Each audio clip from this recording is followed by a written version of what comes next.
Okay, Charlie, this is chapter 7, and it's called Uninvited Brothers. Omri was not supposed to ride his bicycle in the road, but then he wasn't supposed to ride it on the sidewalk either, not fast at any rate, so he compromised. He rode it slowly on the sidewalk as far as the corner, and then he bumped down off the curb and he went like the wind. The hardware store was still open. He bought the seed tray and the seeds, and he was just paying for them when he noticed something. On the seed packet, under the word marrow, and by the way, Charlie, marrow, I looked it up, it's an English word for squash. Under the word marrow was written another word in brackets. Oh, squash, I just explained that. So one of the three sisters was marrow. On impulse, he asked the shopkeeper, "Do you know what maize is?" "Maize, son? Well, that's corn, isn't it?" "Do you have some seeds of that?" Outside, standing by Omri's bike, was Patrick. "Hi." "Hi, I saw you going in. What'd you get?" Omri showed him. "More presents for the Indian?" Patrick asked sarcastically. Well, sort of, if what? If I can keep him long enough, till they grow." Patrick stared at him, and Omri stared back. "I've been to Yap," said Patrick. "I bought you something." "Yeah? What?" asked Omri hopefully. Slowly, Patrick took his hand out of his pocket, held it in front of him, and opened the fingers. In his palm lay a cowboy on a horse, with a pistol in one hand pointing upward, or what would have been upward if it hadn't been lying on his side. Omri looked at it silently, then he shook his head. "I'm sorry, I don't want it." "Well, why not? Now you can play a proper game with the Indian." "They'd fight." "Wasn't that the whole idea?" "But they might hurt each other." There was a pause, and then Patrick leaned forward and asked very slowly and loudly, "How can they hurt each other? They're made of plastic." "Listen," said Omri, and then he stopped, and then he started again.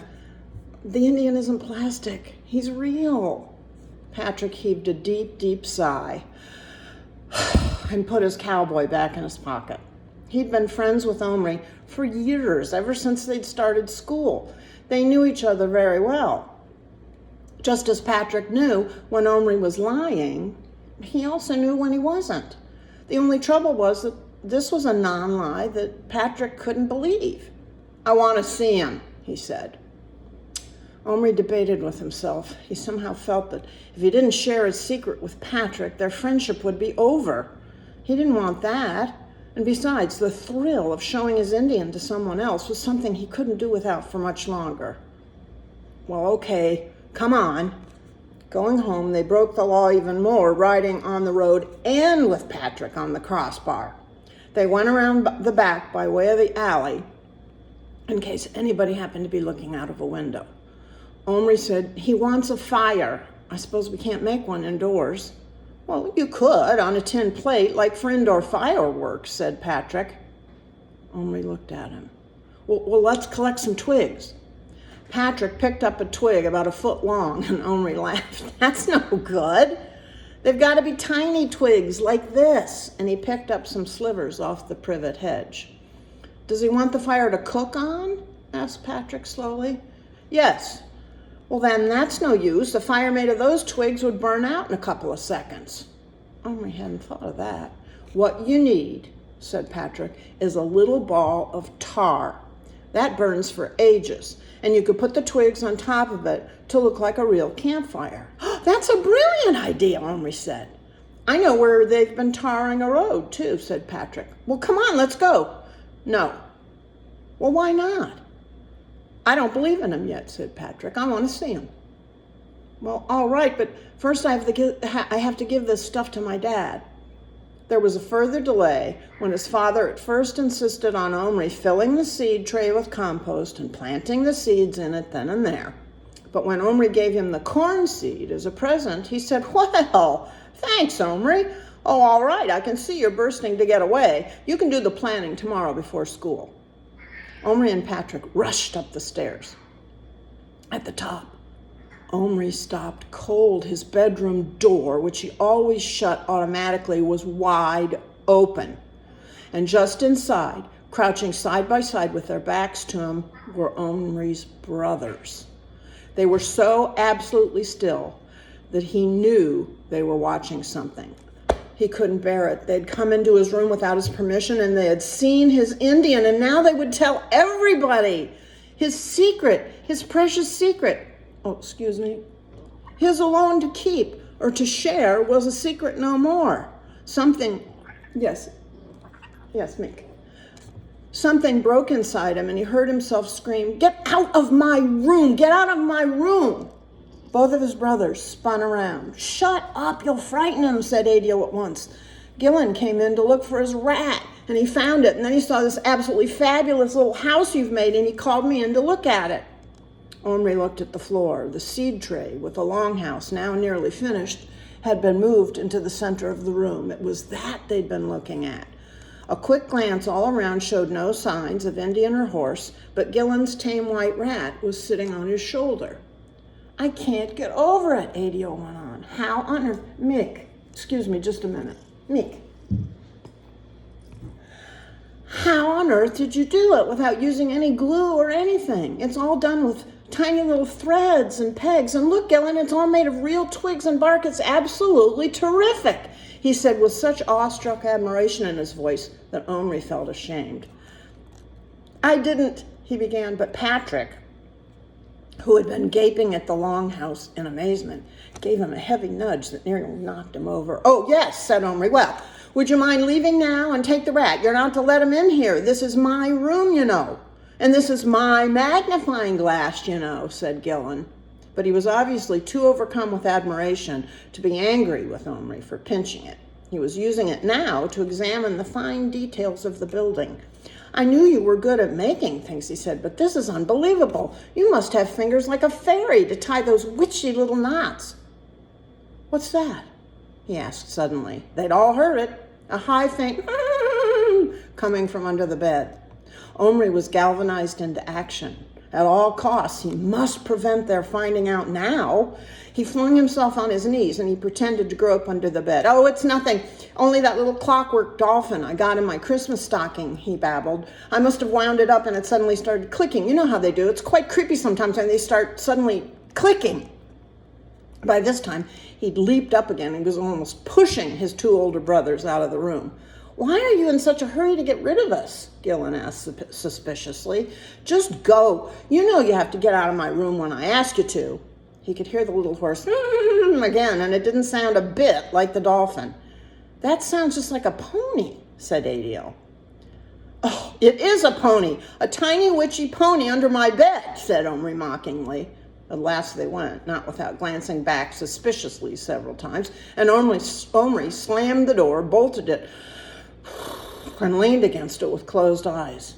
"Is it a pony?" whispered Patrick. Omri nodded. Then he opened his eyes, lay down again, and looked under the bed. "Give me that flashlight from my chest of drawers." Patrick gave it to him and lay beside him. They peered together as the beam probed the darkness. "Crumbs," breathed Patrick reverently. "It's true." The horse was standing, seemingly alone, whinnying. When the light hit him, he stopped and turned his head. Omri could see a pair of leggings behind him. "It's all right, little bear, it's me," said Omri. Slowly, a crest of feathers, then a pair of eyes appeared over the top of the horse's back. "Who others?" he asked. "Oh, my brothers. It's okay, they didn't see you." "Little bear, here coming. Take horse, run, hide." "Good. Come on out and meet my friend Patrick." Little Bear jumped astride the horse and rode proudly out, wearing his new cloak and headdress. He gazed up imperiously at Patrick, who gazed back in wonder. Then he nodded to Patrick, who tried several times to say something, but his voice just came out as a squeak. Omri's friend, Little Bear's friend," said Little Bear magnanimously. Patrick swallowed. His eyes seemed in danger of popping right out of his head. Little Bear waited politely, then he said, "Well, But when Patrick didn't speak, he rode over to the seed tray. The boys had brought it out from behind the crate. They'd been careful, but the ramp had got moved. Omri hurried to put it back, and Little Bear rode the horse up it, dismounted, and tied the horse by its halter to the post he had driven into the compost. Then he went calmly on with his work on his longhouse. Patrick licked his lips, swallowed once or twice more, and croaked out, "He's real! He's a real live Indian!" "Well, I told you." "Well, how did it happen?" "Don't ask me. Something to do with this cupboard, or maybe it's the key. It's very old. You lock plastic people inside, and they come alive." Patrick goggled at him. You mean it's not only him? You can do it with any toy?" "Well, only plastic ones." An incredulous grin spread over Patrick's face. "Then what are we waiting for? Let's bring loads of things to life, whole armies." And then he sprang towards the biscuit tins. Omri grabbed him. No. Wait, it's not so simple." Patrick, his hands already full of soldiers, was making for the cupboard. "Why not?" "Well, because don't you see, they'd be real." "Well, real? What do you mean?" "Well, Little Bear isn't a toy. He's a real man. He really lived. Maybe he's still, I don't know, he's in the middle of his life somewhere in America in 17 something or other. He's from the past."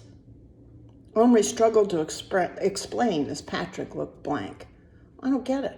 "Listen, Little Bear has told me about his life. He's fought in wars, and he's scalped people and grown stuff to eat like marrows and stuff, and he had a wife. She died. He doesn't know how he got here, but he thinks it's magic, and he accepts magic. He believes in it. He thinks I'm some kind of spirit or something."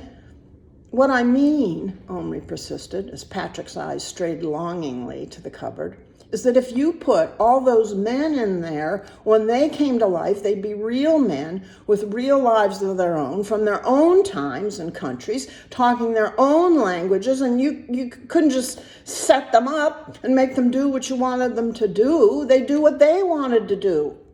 Or they might get terrified and run away, or, well, one I tried it with, an old Indian, he actually died of fright when he saw me. Look, if you don't believe me." And Omri opened the cupboard. There lay the body of the old chief, now made of plastic, but still unmistakably dead, and not dead the way some plastic soldiers are made to look dead, but the way real people look, crumpled up and empty.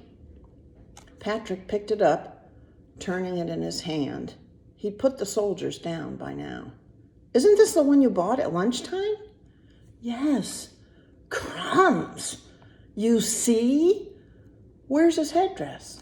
"Little Bear took it. He says he's the chief now. It's made him even more bossy and difficult than he was before," said Omri, using a word his mother often used when he was insisting on having his own way. Patrick put the dead Indian down hurriedly and wiped his hand on the seat of his jeans. "Maybe this isn't as much fun as I thought it would be." Omri considered for a moment. "No," he agreed soberly. "It's not fun." They stared at Little Bear. He had finished the shell of the longhouse now. Taking off his headdress, he tucked it under his arm, stooped, and entered through the low doorway at one end. And after a moment, he came out and looked up at Omri. "Little Bear hungry," he said. "You get deer, bear, moose?" "Oh, no." He scowled. "I say get. Why you not get?" "Well, the shops are closed. Besides," added Omri, thinking he sounded a little bit feeble, especially in front of Patrick, "I'm not sure I like the idea of having bears rambling around in my room, or of having them killed. I'll give you meat and a fire, and you can cook it, and that'll just have to do." Little Bear looked confused for a moment. Then he swiftly put on his headdress and drew himself up to his full height of almost 3 inches, 3 1/4 with the feathers. He folded his arms and glared at Omri. "Little Bear chief now. Chief hunts, kills, own meat, not take meat others kill, if not hunt, lose skill with bow. For today you give meat, tomorrow go shop, get bear, plastic, make real, I hunt. Well, not here," he added, looking scornfully at the distant ceiling. "Out, under the sky. Now, fire." Patrick, who had been crouching, stood up. He too seemed to be under Little Bear's spell. I'll run and get the tar, he said. No, wait a minute, said Omri. I've got another idea. He ran downstairs. Fortunately, the living room was empty. In the coal scuttle beside the fireplace was a packet of fire lighters. He broke off a fairly large bit off one and wrapped it in a scrap of newspaper, and then he went into the kitchen. His mother was standing at the sink peeling apples. Omri hesitated, and then he went to the refrigerator. Don't eat now, Omri. It's nearly supper time. Just a tiny bit, he said. There was a lovely chunk of raw meat on a plate. Omri sniffed his fingers, wiped them hard on his sweater to get the stink of the firelighter off them, and then he took a big carving knife from the drawer, and with an anxious glance at his mother's back, he began to saw a corner off the meat. Luckily, it was steak, and it cut easily, but even so, he nearly had the whole plate off the shelf and onto the floor before he'd got his little piece off. His mother swung around just as he closed the refrigerator door. A tiny bit of what? She asked. She often reacted late to the things that Omri said. Oh, nothing, he said, hiding the raw bit of meat in his hand. Mom, could I borrow a tin plate? Well, I haven't got such a thing. Yes, you have. The one you bought Adele to go camping. Well, that's in Adele's room somewhere. I haven't got it. A tiny bit of what? But Omri was already on his way upstairs. Adele was in his room, he would be, doing his homework. What do you want? He asked the second Omri crept in. You know that plate, your camping one? Oh, yeah, that, said Adele, going back to his French. Well, can I have it? Oh, yes, I suppose so. It's over there somewhere. Omri found it eventually in an old backpack, covered with disgusting bits of baked beans, dry and hard as cement. He hurried across to his own room. Whenever he'd been away from it for even a few minutes, he felt his heart beating in panic as he opened the door for fear of what he might find or not find. The burden of constant worry was beginning to wear Omri down. But all was as he had left it this time. Patrick was crouching near the seed tray, and Little Bear was directing him to take the tops off several of the jars of poster paint, while he himself fashioned something almost too small to see. It's a paintbrush, whispered Patrick. He cut a bit of his own hair, and he's tying it to a tiny scrap of wood he found about the size of a big splinter. Pour a bit of paint into the lids so he can reach to dip, said Omri. Meanwhile, he was scraping the dry beans off the plate with his fingernails, and he took the fragment of firelighter and the twigs out of his pocket, and he arranged them in the center of the plate. He washed the bit of meat in his bedside water glass. He'd had a wonderful idea for a spit. You know, that's when you put the meat on a stick and it turns around and cooks. He'd had a wonderful idea for a spit to cook it on. From a flat box in which his first erector set had once been neatly laid out, but which was now in a mess, he took a rod, already bent into a handle shape, and he pushed this through the meat. Then, from small bits of the set, he quickly made a sort of a stand for it to rest on, with legs on either side of the fire, so that the meat hung over the middle of it. Let's light it now, said Patrick, who was getting very excited again. Little Bear, come and see your fire, said Omri. Little Bear looked up from his paints and then ran down the ramp, across the carpet, and vaulted onto the edge of the plate.